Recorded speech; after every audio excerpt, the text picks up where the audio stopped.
You reach for your phone again, and you don't even remember deciding to. Your hand moves before your mind catches up, like it has its own quiet rhythm. You unlock the screen, scroll for a second, then lock it without seeing anything real.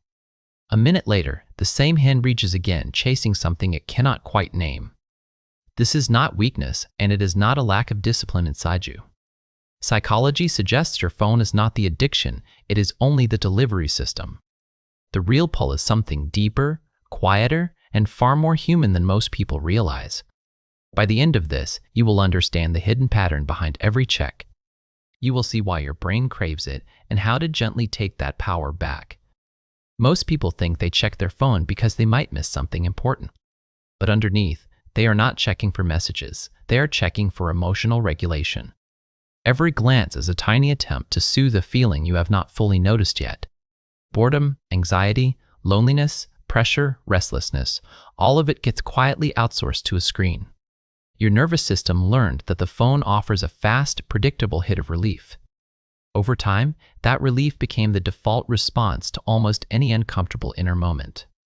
So now, the second discomfort appears, your hand moves before your awareness arrives.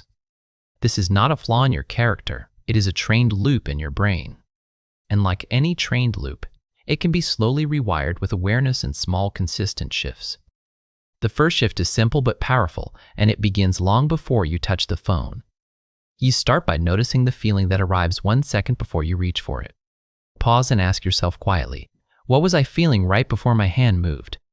You will often find restlessness, mild anxiety, boredom, or a low hum of emotional pressure. That tiny pause breaks the automatic chain between feeling, hand, and screen in your day. You are not trying to stop the urge, you are only trying to see it clearly. Awareness alone weakens the loop, because the brain can no longer run it in silence. Psychologists call this interrupting the cue, and it is the foundation of every real change. The second shift is to redefine what missing out actually means in your real life. You think you are afraid of missing news, updates, messages, or some important moment. But what you are really afraid of is feeling disconnected from people who matter to you. That fear is human, valid, and ancient, written deep into your social nervous system. The truth is, almost nothing on your phone is urgent in the way it feels. Most notifications are designed to feel important, so your attention keeps coming back quickly. When you understand that, the fear of missing out begins to lose its sharp edge. You start to see that real life rarely depends on a 5-minute response time. The people who genuinely need you will reach you again, and the rest can wait. The third shift is to give your brain something better than the phone to land on. Your mind does not want the phone. It wants relief from an unfinished inner moment. So when the urge appears, offer your attention a small, grounded place to rest instead. Take 3 slow breaths, feel your feet on the floor, notice one sound around you. This sounds small, but it is exactly the kind of input your nervous system was missing. The phone gave you stimulation, but your body was quietly asking for steadiness all along. Every time you choose grounding over scrolling, you teach your brain a new default response. Over weeks, that response becomes natural, and the phone slowly loses its emotional gravity. You are not fighting the device, you are simply giving yourself a better internal option. The fourth shift is structural, and it removes the easy access your old habit relied on. Willpower fails when temptation is 1 inch away from your hand at every single moment. So you change the environment, not the personality, and the change becomes much easier. Move your most addictive apps off the home screen and into a hidden folder somewhere. Turn off almost every notification, especially the ones that pretend to be socially urgent.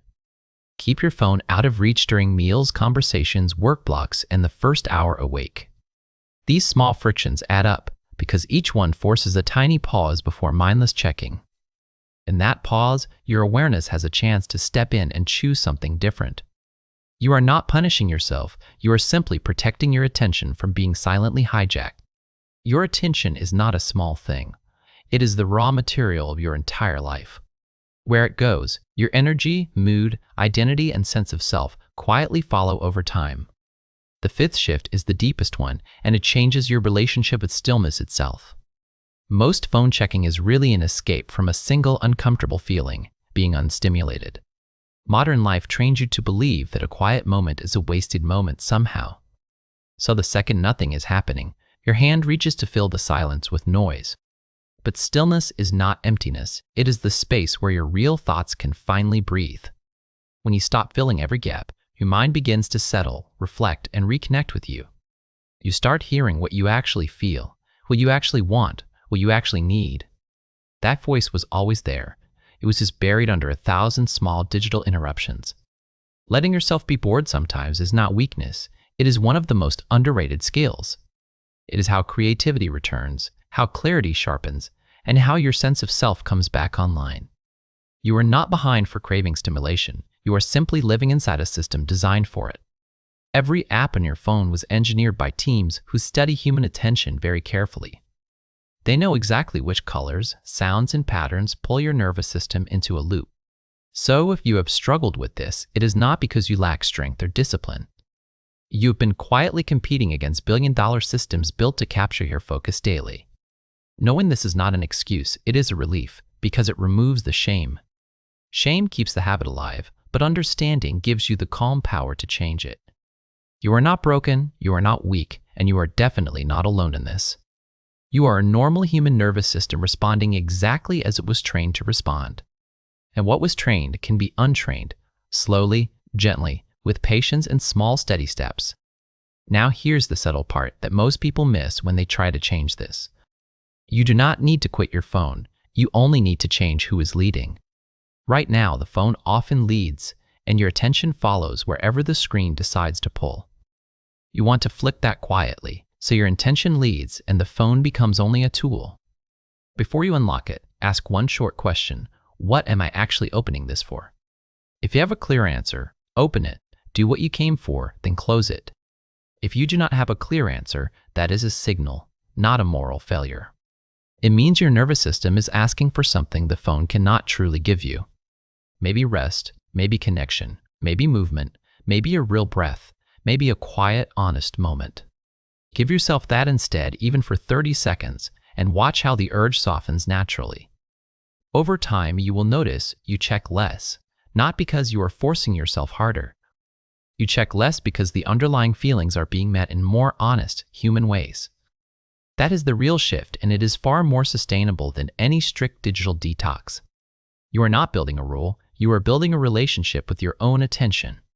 And like any relationship, it grows through small, consistent moments of presence and honest awareness. You will still slip sometimes, and that is completely fine because change is never perfectly linear. What matters is that you notice the slip sooner and return to yourself a little faster.